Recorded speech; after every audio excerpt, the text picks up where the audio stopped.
Hello, friend. I'm Matt Hernandez, and this is Let's Chat Books.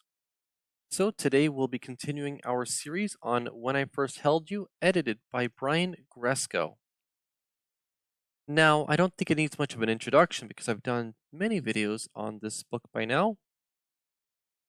So, today we'll be looking at two essays. The first by Brian Greenman. I'll try to show his photo here.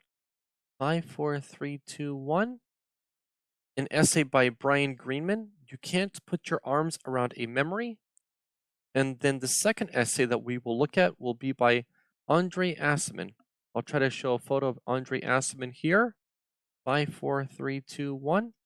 And Andre Aciman's essay titled Empty Rooms. Now, an interesting thing about Ben Greenman's essay, You Can't Put Your Arms Around a Memory, is just like the essay before him by Anthony Doerr, is that both of them decided to number the sections in their essay.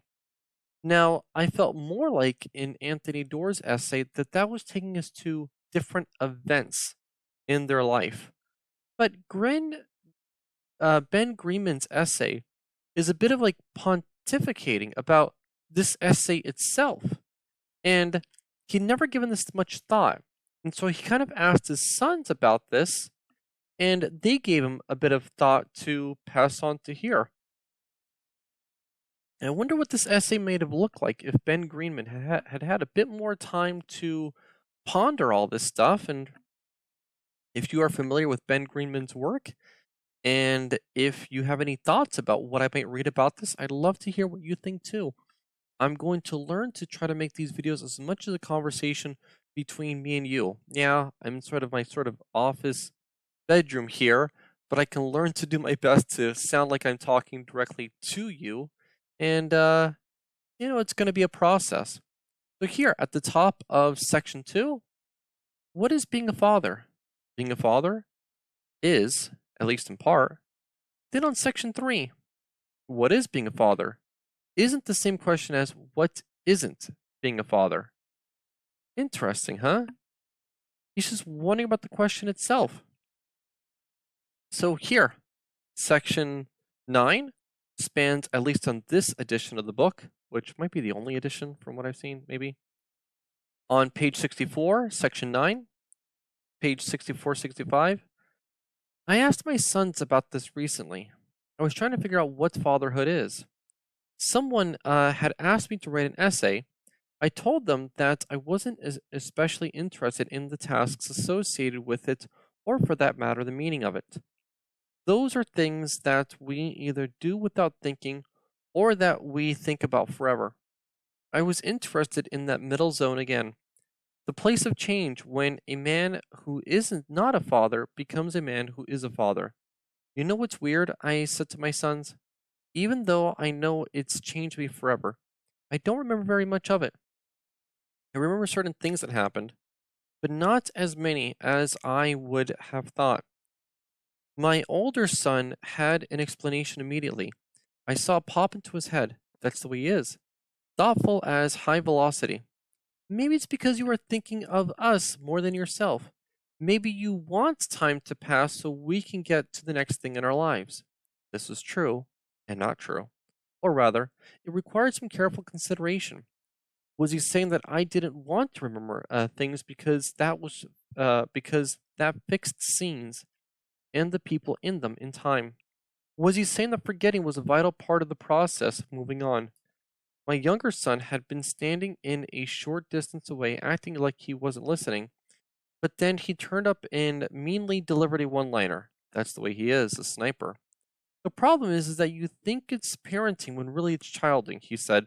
I laughed at the rhythm of the remark more than the sense of it, and only later really thought about what he had said. The sniper was right. Was it being a father? It's letting someone else be a child. It's suffering through certain kinds of abstract pain so that they don't. It's bearing the brunt of disappointment so that they can get on feeling invincible.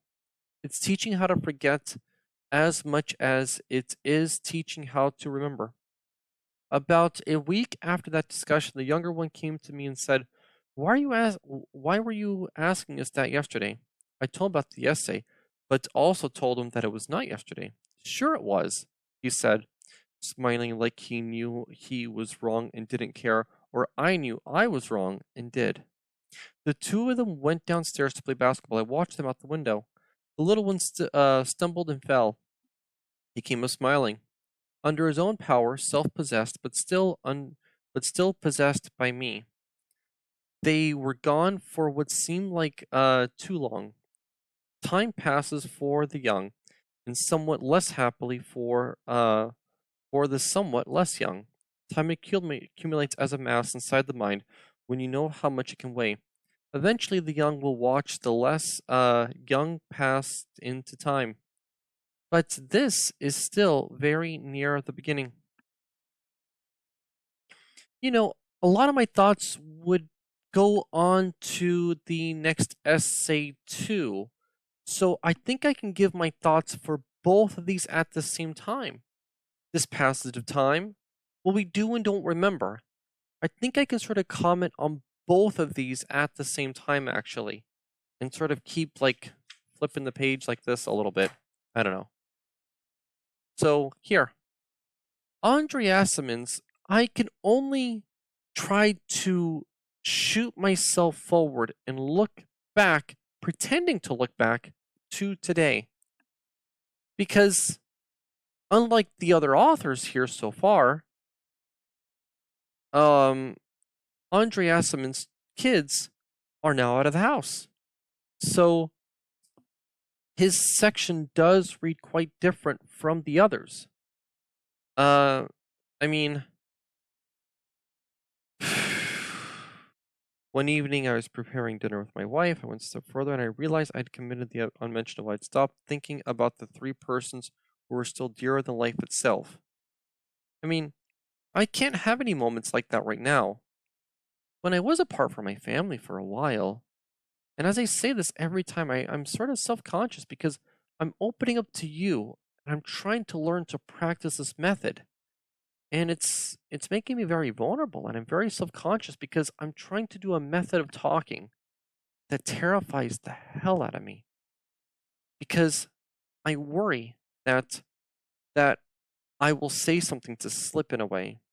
But once again, my family went back home and they're here and they've been back here for months. But my wife just felt more comfortable giving birth back home. But I cannot really relate to this essay so much other than to pretend, other than put myself in a place to pretend to looking back to today, pretending to look back 20 years from now to 10 years before then. So to pretend to look back at a time that hasn't even happened yet. But here, page 68. Okay, 68. By late November, it was already dark at 6 p.m.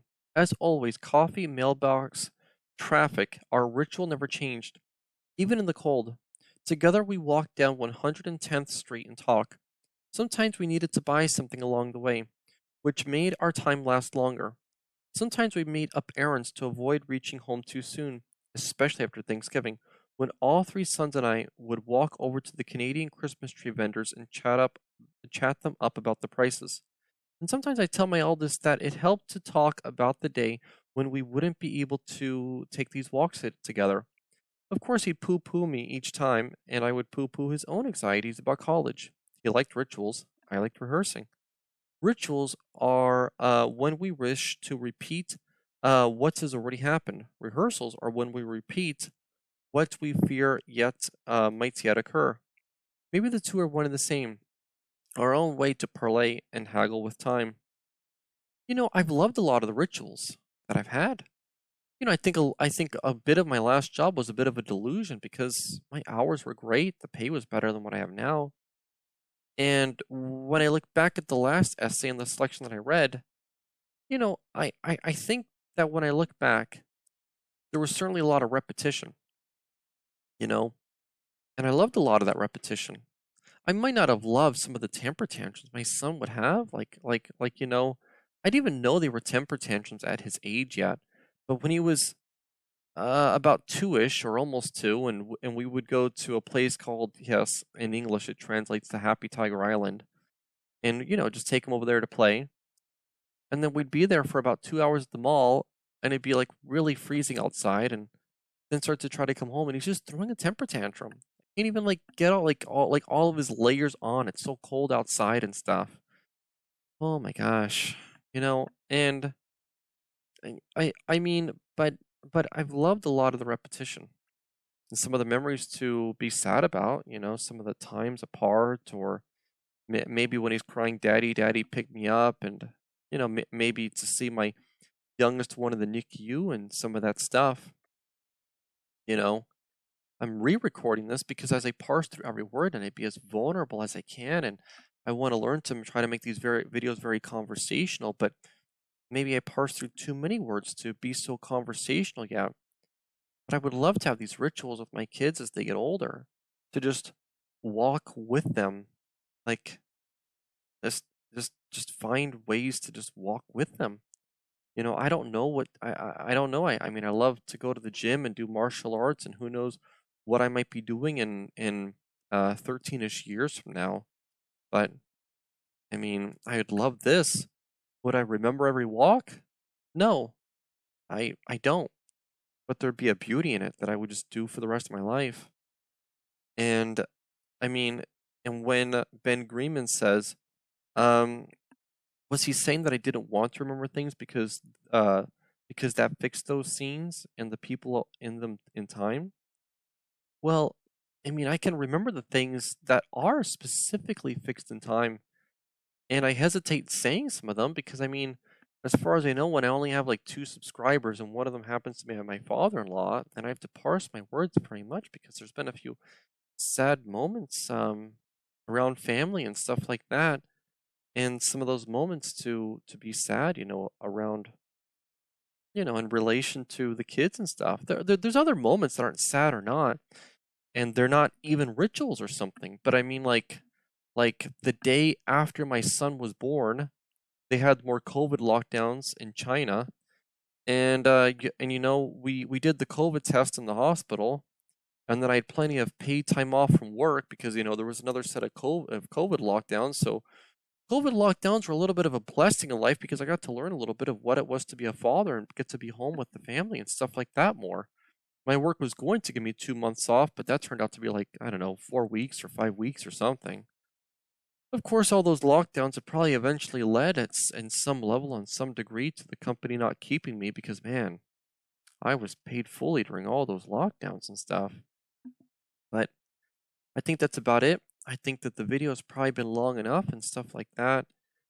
I could probably rant and ramble forever, but I think that I gave quite a few thoughts about both of these essays. Both fascinating, both give me a lot to talk about. It would give us a lot to talk about, and maybe you can read these essays yourself. Thank you so much and have a wonderful day.